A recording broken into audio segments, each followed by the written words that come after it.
नमस्कार दोस्तों, कहानी क्राइम चैनल पर आपका स्वागत है। दोस्तों, आज की हमारी जो क्राइम की कहानी है वो है शामली उत्तर प्रदेश से। तो चलिए दोस्तों, शुरू करते हैं क्राइम की इस सच्ची कहानी को। 42 साल के अजय पाठक जाने माने सिंगर थे। भजन गायन में उनका देश में ही नहीं बल्कि विदेशों में भी नाम था। वो पश्चिमी उत्तर प्रदेश के जिला शामली के लाइन पार क्षेत्र में स्थित पंजाबी कॉलोनी में अपने परिवार के साथ रहते थे। ये एक पॉश कॉलोनी है। उनके परिवार में पत्नी स्नेहलता के अलावा एक बेटी वसुंधरा और बेटा भागवत था। जिस मकान में उसका परिवार रहता था उसके भूतल पर अजय पाठक के चाचा दर्शन पाठक रहते थे। 31 दिसंबर 2019 की सुबह जब दर्शन पाठक सोकर उठे तो उन्हें अपने भतीजे अजय और उसके बच्चों की आवाजें सुनाई नहीं दी। दर्शन जब उन्हें देखने ऊपर की मंजिल पर गए तो वहां ताला लगा मिला। उनकी इको स्पोर्ट कार भी वहां पर नहीं थी। ये देखकर वो समझे कि अजय बीवी बच्चों के साथ ससुराल करनाल गया होगा, क्योंकि अजय ने उनसे पिछली शाम ही कहा था कि वो कल सुबह करनाल जाएगा। जब भी अजय को ससुराल जाना होता था वो सुबह 5 बजे के करीब अपनी पत्नी और बच्चों को लेकर निकल जाया करता था। यही सोचकर दर्शन पाठक अपने रोजमर्रा के कामों में लग गए। अजय पाठक के अन्य भाई उसी कॉलोनी में अलग अलग मकानों में रहते थे। शाम के समय जब वो चाचा दर्शन पाठक के पास आए तो उन्हें पता चला कि अजय अपनी बीवी और बच्चों के साथ ससुराल करनाल गए हैं। उसी समय एक भाई दिनेश ने अजय से बात करने के लिए उनका फोन मिलाया, लेकिन अजय का फोन स्विच ऑफ था। इसके बाद दिनेश ने अजय की ससुराल वालों को फोन किया तो उन्होंने बताया कि अजय और स्नेहलता में से कोई भी यहाँ नहीं आया है। ये सुनकर वो आश्चर्यचकित रह गए। अजय और उनके बच्चे करनाल नहीं पहुंचे तो कहाँ चले गए? अजय की कार भी नहीं थी। इससे उन्हें लगा कि कहीं ऐसा तो नहीं कि वो कार से बच्चों को लेकर कहीं घूमने निकल गया हो। लेकिन अजय का फोन स्विच ऑफ होना घर वालों के मन में शक पैदा कर रहा था। दिनेश पाठक ने अजय की पत्नी स्नेहलता का फोन मिलाया तो उनके फोन ने भी आउट ऑफ कवरेज एरिया बताया। दोनों के ही फोन कनेक्ट ना हो पाने की वजह से घर वालों की चिंता बढ़नी लाजमी थी। ये जानकारी मिलने पर दिनेश पाठक के घर के अन्य लोग और पड़ोसी भी आ गए। अजय के मकान के ऊपर के फ्लोर का ताला बंद था। वहां मौजूद सभी लोगों को जिज्ञासा हुई कि क्यों ना ऊपर के फ्लोर के दरवाजे पर लगा ताला तोड़कर अजय के कमरे को देख लिया जाए। लिहाजा अजय के भाई ताला तोड़ने की कोशिश करने लगे। किसी तरह ताला टूटा तो लोग कमरे में पहुंचे, लेकिन वहां का दृश्य देखकर सबकी चीख निकल गई। कमरे में अजय पाठक, पत्नी स्नेहलता और 15 साल की बेटी वसुंधरा का खून से लथपथ शव पड़ा था। दृश्य बड़ा ही डरावना था। घर में 3-3 शव देखकर घर में चीख पुकार होने लगी। रोने की आवाजें सुनकर मोहल्ले के लोग भी वहां पर पहुंच गए। सभी आश्चर्यचकित थे कि आखिर इतने भले इंसान और उसके घर परिवार को किसने मौत के घाट उतार दिया। घर में अजय का 10 साल का छोटा बेटा भागवत कहीं नजर नहीं आया। वो तो गायब था ही, साथ ही अजय की कार भी लापता थी। इससे लोगों ने अनुमान लगाया कि हत्यारे भागवत का किडनैप करके ले गए होंगे। पंजाबी कॉलोनी थाना आदर्श नगर क्षेत्र में आता है। इसी दौरान मोहल्ले के किसी व्यक्ति ने थाना आदर्श नगर में फोन करके इस तिहरे हत्याकांड की सूचना दे दी। थाना प्रभारी करमवीर सिंह उस समय थाने में ही मौजूद थे। सूचना मिलते ही वो पुलिस टीम के साथ पंजाबी कॉलोनी स्थित अजय पाठक के घर पर पहुंच गए। उस समय वहां भारी तादाद में लोग जमा थे। करमवीर उस कमरे में पहुंचे जहां तीनों शव पड़े थे। घटना स्थल का दृश्य बड़ा ही डरावना था।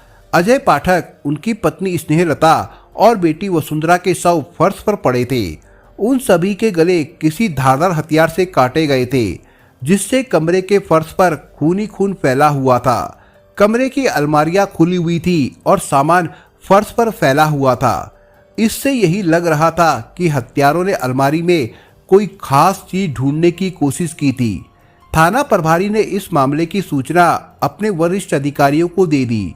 मामला एक प्रतिष्ठित परिवार और जाने माने सिंगर की हत्या से जुड़ा था, इसलिए कुछ ही देर में एसपी विनीत जायसवाल और डीएम अखिलेश कुमार सिंह भी घटनास्थल पर पहुंच गए। एक ही परिवार के 3 लोगों के शव देखकर डीएम और एसपी भी आश्चर्यचकित रह गए। लोगों ने उन्हें बताया कि मृतक अजय पाठक का 10 साल का बेटा भागवत गायब है। इसके अलावा अजय पाठक की कार भी लापता थी। पुलिस ने अनुमान लगाया कि हत्यारे भागवत का किडनैप करके ले गए हैं। पुलिस को गायब हुए भागवत की चिंता होने लगी। हत्यारे बच्चे को कोई नुकसान न पहुंचा सके, इसलिए एसपी विनीत जायसवाल ने सीमावर्ती जिलों के पुलिस कप्तानों से फोन से संपर्क कर घटना की जानकारी दे दी और कह दिया कि हत्यारे इको स्पोर्ट कार में 10 साल के बच्चे भागवत को भी साथ ले गए हैं। इस सूचना के बाद आसपास के जिलों की पुलिस भी सतर्क हो गई।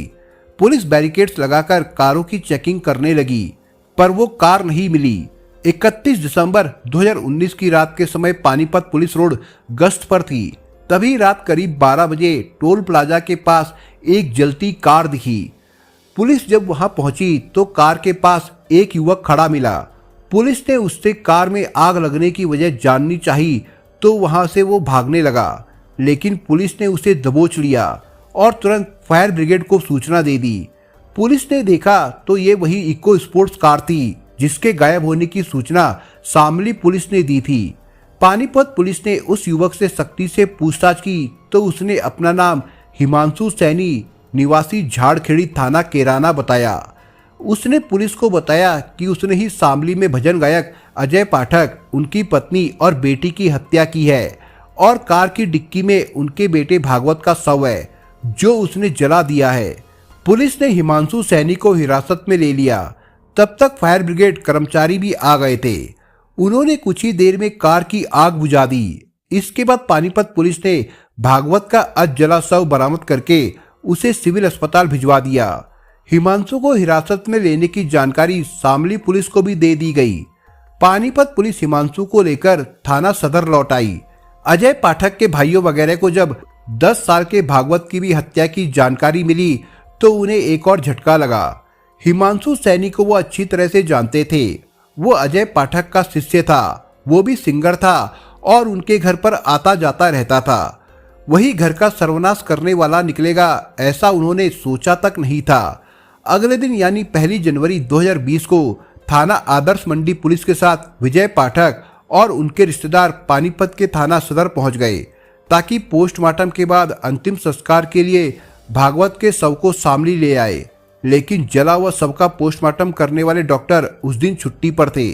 घर वालों को शामली के अस्पताल से पोस्टमार्टम के बाद 3 अन्य शव और भी लेने थे, लिहाजा वे पानीपत से शामली लौट आए। शामली के सरकारी अस्पताल में अजय पाठक, उनकी पत्नी स्नेहलता और बेटी वसुंधरा के शव पोस्टमार्टम के बाद उनके घर वालों को सौंप दिए गए। उधर शामली के थाना आदर्श मंडी के थाना प्रभारी करमवीर सिंह हत्या आरोपी हिमांशु सैनी को पूछताछ के लिए पानीपत से आदर्श मंडी ले आए। शामली के लोगों को जब ये जानकारी मिली कि जघन्य हत्याकांड को अंजाम देने वाले हिमांशु सैनी को पुलिस ने गिरफ्तार कर लिया है तो हजारों लोग थाना आदर्श मंडी के बाहर इकट्ठा हो गए। लोग मांग कर रहे थे कि हत्यारे को उनके हवाले किया जाए, उसे वो खुद सजा देंगे। भीड़ का गुस्सा स्वाभाविक था, लेकिन पुलिस को तो कानून के हिसाब से ही चलना पड़ता है। लिहाजा वहां पहुंचे एसपी विनीत जायसवाल ने भीड़ को समझाया और भरोसा दिया कि वो हत्यारे को सख्त सजा दिलाने की कोशिश करेंगे। इसके बाद भीड़ शांत हुई। एसपी विनीत जायसवाल की मौजूदगी में थाना प्रभारी करमवीर सिंह ने अभियुक्त हिमांशु सैनी से इस चौहरे हत्याकांड के बारे में सख्ती से पूछताछ की तो इस जघन्य हत्याकांड की जो कहानी सामने आई वो कुछ इस प्रकार से थी। पश्चिमी उत्तर प्रदेश के शहर शामली के लाइनपार इलाके में स्थित है पंजाबी कॉलोनी। हंसराज पाठक अपने परिवार के साथ यहीं पर रहते थे। उनके परिवार में पत्नी के अलावा 6 बेटे थे। सूरज पाठक, विनय पाठक, दिनेश पाठक, हरिओम पाठक, कपिल पाठक और अजय पाठक। अजय सबसे छोटे थे। पाठक परिवार धार्मिक प्रवृत्ति का था। शहर में होने वाली रामलीला में इस परिवार के बच्चे अलग अलग किरदार का अभिनय करते थे। अजय ने 15 साल की उम्र से रामलीला में भिन्न भिन्न किरदारों का अभिनय करना शुरू कर दिया था। इसके बाद अजय पाठक की रुचि गायन के प्रति हो गई। वो भजन गाने लगे। उनकी आवाज और भजन गाने का अंदाज लोगों को बहुत पसंद आया, जिससे उनकी ख्याति बढ़ने लगी। इसी दौरान उनकी शादी स्नेहलता से हो गई। समय का पहिया अपनी गति से घूमता रहा। अजय पाठक के सितारे बुलंदियां छूने लगे थे। भजन गायन के क्षेत्र में उनकी पहचान बन चुकी थी।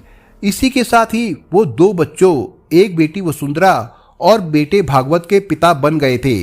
भजन गायन में उन्होंने अपनी अलग पहचान तो बनाई, साथ ही काफी पैसा भी कमाया। उनकी अपनी भजन गायन मंडली थी जिसमें संगीत से जुड़े कई कलाकार शामिल थे। हिमांशु सैनी करीब 2.5 साल पहले अजय पाठक के संपर्क में आया था। वो नजदीक के ही कस्बा कैराना का रहने वाला था। हिमांशु अजय पाठक से बहुत प्रभावित था। वो उनकी तरह सिंगर बनना चाहता था। इस बारे में उसने अजय से बात की तो उन्होंने उसे अपनी मंडली में शामिल कर लिया। भजन मंडली में रहकर हिमांशु गाना बजाना सीखने लगा। शिष्य की मर्यादा निभाते हुए हिमांशु अपने गुरु अजय पाठक की खूब सेवा करता था। जब वो अजय के घर जाता तो उनके पैर तक दबाता था। अजय भी हिमांशु की लगन से खुश थे। वो उसे अपने हुनर देने लगे। इन 2.5 सालों में हिमांशु गाने बजाने के काफी गुण सीख गया था। गुरु के घर उसका अक्सर आना जाना लगा रहता था। कई बार वो उनके यहाँ ठहर भी जाया करता था। पिछले कुछ दिनों से हिमांशु कुछ ज्यादा ही परेशान था। इसकी वजह यह थी कि उसने एक बैंक से 5 लाख रुपए का लोन ले रखा था, जिसकी किस्तें वो अदा नहीं कर पा रहा था। इसके अलावा उसने कुछ लोगों से भी पैसे उधार ले रखे थे। उन पैसों को भी वो नहीं चुका पा रहा था, जिससे वो आए दिन लोगों के तकादों से परेशान हो गया था। बैंक ने तो उसे पैसे रिकवरी का नोटिस तक भी भेज दिया था, जिससे उसकी चिंताएं बढ़ती जा रही थी। इस सब की जानकारी उसने अपने गुरु अजय पाठक को भी दे दी थी। हिमांशु का आरोप है कि अजय पाठक पर उसके मेहनताने के 60,000 रुपए बकाया थे। वो उनसे जब भी अपने पैसे मांगता तो वो उसे न सिर्फ टाल देते बल्कि गालियां देते हुए बेइज्जत भी कर देते थे। हिमांशु पाई पाई के लिए मोहताज था। ऐसे में उसे पैसे मिलना तो दूर, बेइज्जती सहनी पड़ती थी। हिमांशु की समझ में नहीं आता था कि वो करे तो क्या करे। हिमांशु चारों तरफ से परेशानियों से घिरा था। 30 दिसंबर 2019 की शाम को अजय पाठक किसी कार्यक्रम से घर लौटे। उस समय हिमांशु भी उनके साथ था। अजय ने अपने मकान के ग्राउंड फ्लोर पर रहने वाले चाचा दर्शन पाठक से कह दिया था कि कल सुबह उसे बच्चों के साथ करनाल जाना है। अजय के अन्य 5 भाइयों में से सबसे बड़े सूरज पाठक लुधियाना में रहते हैं। बाकी सभी पंजाबी कॉलोनी में ही अलग अलग रहते हैं। 30 दिसंबर को हिमांशु अपने गुरु अजय के कहने पर वहीं रुक गया। रात का खाना खाने के बाद हिमांशु ने अजय पाठक के पैर दबाए। उसी समय हिमांशु ने अजय के सामने अपनी समस्या रखते हुए अपने पैसे मांगे। हिमांशु का आरोप है कि अजय ने उस दिन भी उसे गालियां देते हुए उसे बेइज्जत किया। ये बात हिमांशु को नागवार लगी। उसी समय उसने एक भयानक फैसला कर लिया। उसने तय कर लिया कि वो आज इस बेइज्जती का जवाब जरूर देगा। लिहाजा वो मौके का इंतजार करने लगा। कुछ देर बाद अजय पाठक और परिवार के सभी लोग गहरी नींद में सो गए, लेकिन हिमांशु की आंखों से नींद कोसों दूर थी। उसके दिमाग में खूनी योजना घूम रही थी। रात करीब 4:30 बजे वो आहिस्ता से अपने बिस्तर से उठा। हिमांशु वहां अक्सर आता जाता रहता था, इसलिए उसे पता था कि घर में कौन सी चीज कहां पर रखी है। वो चुपके से मकान के निचले हिस्से में गया। वहां कार में रखी छोटी तलवार और चाकू ले आया। इन्हीं हथियारों से उसने सबसे पहले अपने गुरु अजय पाठक पर वार करके उन्हें मौत के घाट उतार दिया। इसके बाद उसने अजय की पत्नी स्नेहलता, 15 साल की बेटी वसुंधरा और 10 साल के बेटे भागवत को एक एक करके मौत के घाट उतारा। चूंकि ये सभी लोग गहरी नींद में थे, इसलिए वार करते समय उनकी चीख तक नहीं निकली।